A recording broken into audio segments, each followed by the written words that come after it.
السلام علیکم، میں ہوں رضوان اشرف۔ سپریم کورٹ آف پاکستان کے اندر دو اہم ترین مقدمات کی سماعت ہوئی، ایک تو 9 مئی کے متعلق اور دوسرا سویلینس کے ملٹری ٹرائل کے متعلق۔ سویلینس کے ملٹری ٹرائل اور 9 مئی کے مقدمات، ایک سویلینس کے ملٹری ٹرائل کے متعلق جو سماعت ہے وہ مکمل کر دی گئی اور اس کا فیصلہ جو ہے اسی ہفتے کسی وقت آ سکتا ہے۔ اور اس میں سچویشن کیا ہے،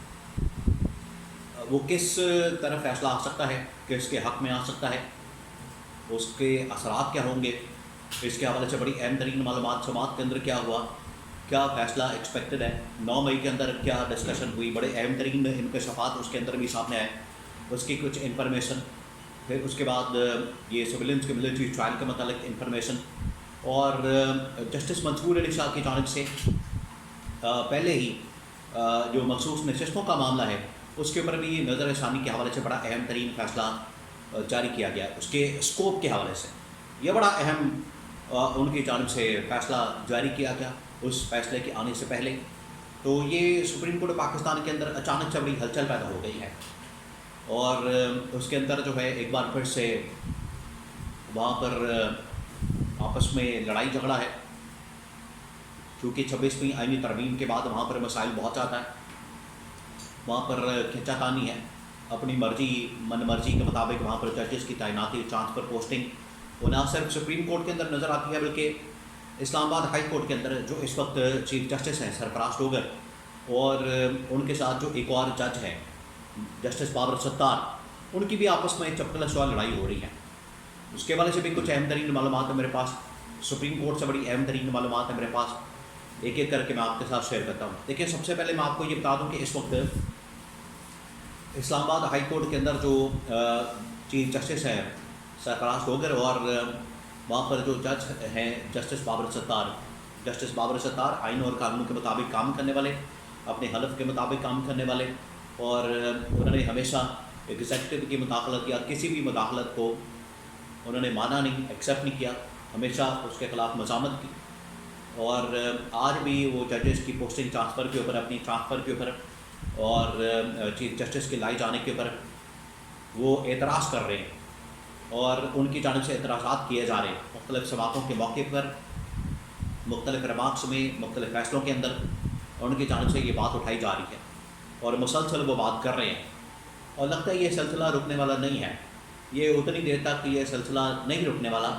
جتنی دیر تک آخر اس معاملے کو حل نہیں کیا جاتا۔ اور جڑ کیا، مسئلہ کیا، جڑ اس مسئلے کی جڑ کی طرح، اس مسئلے کی جڑ ہے 26ویں آئینی ترمیم۔ 26ویں آئینی ترمیم جو کہ اس گورنمنٹ کی جانب سے، حکومت کی جانب سے، جیسے یہ جعلی حکومت ہے، جیسے یہ فارم 47 کی حکومت ہے، چوری کے مینڈیٹ والی حکومت ہے، بالکل اسی طریقے سے ان کے احکامات بھی جعلی ہے، 2 نمبر ہے، بدنیتی پر مبنی، اور اسی طرح سے انہوں نے یہ 26ویں آئینی ترمیم کی صرف اس وجہ سے کہ عدلیہ کو مینج کیا جائے، کنٹرول کیا جائے، اس کو اپنے ہاتھ میں کیا جائے، جیب میں رکھا جائے، لیکن اس کے اثرات جو ہیں لانگ ٹرم میں دیکھا جائے تو مکمل عدلیہ کی تباہی اور بربادی کی صورت میں سامنے آ رہے ہیں۔ اب آ جائیں سپریم کورٹ پاکستان کے اندر جو دو اہم ترین مقدمات کی سماعت، جس میں 9 مئی اور پھر اس کے بعد اس میں ایک یہ مخصوص نشستوں کے معاملے کے اوپر بھی، اور سویلینس کے ملٹری ٹرائل کے حوالے سے 9 مئی کے اوپر پہلے میں آپ کو بتاتا ہوں۔ 9 مئی کے معاملات میں ججز نے بڑے سخت سوالات کیے، اٹارنی جنرل بالکل بے بس نظر آئے، اٹارنی جنرل وہاں پر بالکل ہی لاچار نظر آئے، اور اٹارنی جنرل کے پاس کسی سوال کا کوئی جواب نہیں تھا۔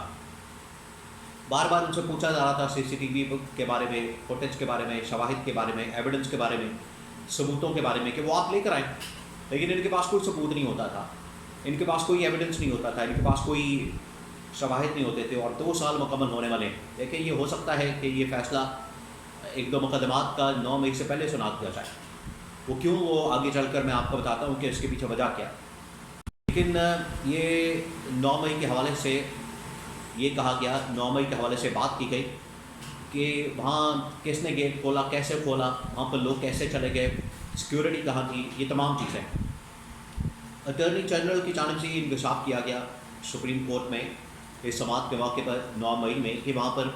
اس واقعے کے بعد جو ہے ایک لیفٹیننٹ جنرل کو، کرنل کو، ٹاپ لیول کے جرنیلوں کو فارغ کیا گیا، اور ان کو ریٹائر کر دیا گیا وداؤٹ پینشن، ان کو سزا دی گئی، جبری ریٹائر کر دیا گیا۔ یہ انہوں نے کہا کہ اقدامات کیے گئے، لیکن سوالات بڑے ویلڈ تھے جو کہ ججز کی جانب سے پوچھے گئے۔ ججز نے پوچھے کہ آخرکار یہ کس طرح سے واقعہ پیش آیا، اتنا بڑا سیکیورٹی کا لیپس کیسے ہو گیا، اور یہ ججز نے سوالات پوچھے اور اس کی تحقیقات کے حوالے سے، شواہد اور ایویڈنس کے حوالے سے۔ دیکھیں یہی بات عمران خان کرتا ہے، یہی بات عمران خان کی جانب سے کی جاتی ہے، اسی قسم کی باتیں عمران خان اور سوالات عمران خان کرتا ہے۔ عمران خان بھی یہی پوچھتا ہے کہ یہ اس کی CCTV فوٹیج اور اس کے ایویڈنس، ثبوت، شواہد اور باقی تمام چیزیں کدھر ہیں؟ اگر آپ نے کارروائی کرنی ہے، اگر آپ نے بندے ٹانگنے ہیں، اگر آپ نے بندوں کو پکڑنا ہے، ان کے اوپر کیسز چلانے ہیں، مقدمات کرنے ہیں، تو آپ کو تحقیقات پوری کرنی ہوں گی، آپ کو باقاعدہ چلان پیش کرنا ہوگا، آپ کو معاملات ٹھیک کرنے ہوں گے، لیکن وہاں ایسا نہیں کیا جاتا، جس کی وجہ سے حالات بڑے خراب ہیں، حالات بڑے ڈاؤن ہیں، اور یہ سچویشن یہاں تک پہنچ گئی ہے۔ اب آ جائیں سویلینس کے ملٹری ٹرائل کے حوالے سے۔ سویلینس کا ملٹری ٹرائل، اس کی بھی سماعت مکمل ہوگی اور اس کا فیصلہ جو ہے وہ محفوظ کر لیا گیا ہے۔ اسی ہفتے کسی وقت آ سکتا ہے، اسی ہفتے، اور 9 مئی سے پہلے لگتا ہے کہ اس کا فیصلہ سنا دیا جائے گا، 9 مئی سے پہلے۔ اس کی وجہ یہ ہے کہ 9 مئی کا مقدمہ انہوں نے ثابت کرنا ہے، 9 مئی کے معاملات کو انہوں نے ثابت کرنا ہے۔ دیکھیں دو چیزیں ہیں، اگر تو یہ فیصلہ اسٹیبلشمنٹ کے، گورنمنٹ کے، حکومت کے حق میں آ جاتا ہے تو اس سے ہوگا یہ کہ سویلینس کا ملٹری ٹرائل، اس کے بعد یورپی یونین کی جانب سے، برطانیہ، کینیڈا، یورپین طاقتوں کی جانب سے، امریکہ کی جانب سے بڑا سخت قسم کے ریاکشن آئے گا، اور وہ کہیں گے کہ ملٹری ٹرائل نہیں ہو سکتا سویلینس کا، اور اس کی وجہ سے پابندیاں لگنے کا خدشہ موجود ہے۔ تو اگر ان کے حق میں فیصلہ آتا ہے تو انٹرنیشنل پریشر آ جائے گا، انٹرنیشنل لیول کا، اور اگر یہ فیصلہ PTI کے حق میں چلا جاتا ہے، عمران خان کے حق میں چلا جاتا ہے، اور PTI کی لیڈرشپ کے حق میں چلا جاتا ہے، تو پھر ہوگا یہ کہ ان کا جو پورا کا پورا بیانیہ ہے وہ پورا فارغ ہو جائے گا، اڑ جائے گا، کیونکہ جو پچھلے 2 سال سے ان لوگوں نے بیانیہ بنایا وہ اسی بنیاد کے اوپر ان کا بیانیہ چل رہا ہے۔ گورنمنٹ بھی، حکومت بھی، اقتدار بھی، سب کچھ، پرفارمنس تو ہے نہیں، کوئی نہیں، کارکردگی ہے کوئی نہیں۔ اگر ان سے کارکردگی کا پوچھا جائے، پرفارمنس کا پوچھا جائے، تو یہ آگے سے 9 مئی سناتے ہیں، تو 9 مئی کے اوپر ہی انہوں نے سارا کچھ کیا ہے۔ 9 مئی کے علاوہ 9 مئی آپ بیچ میں سے نکال دیں، مائنس کر دیں، تو ان کا پورا کا پورا نظام ہی گر جائے، پوری گورنمنٹ فارغ ہو جائے، حکومت ہی فارغ ہو جائے، تو یہ پورا 9 مئی کے اوپر ان کا بیانیہ کھڑا، تو یہ حکومت اور اسٹیبلشمنٹ کے لیے پریشانی کا باعث ہے کہ ان کے حق میں فیصلہ آئے گا تو انٹرنیشنل پریشر، اور اگر عمران خان کے حق میں آئے گا تو ان کا بیانیہ فارغ۔ اب جسٹس منصور علی شاہ کی جانب سے نظر ثانی مخصوص نشستوں کے معاملے کے اوپر نظر ثانی کی اسکوپ کا فیصلہ کیا گیا کہ نظر ثانی اس نقطے کے اوپر نہیں کی جا سکتی جو نقطہ پہلے فارغ ہو گیا ہے، جس کو انٹرٹین کر لیا گیا، جس کو سن لیا گیا، اور یہ نظر ثانی کسی صورت نہیں آ سکتی،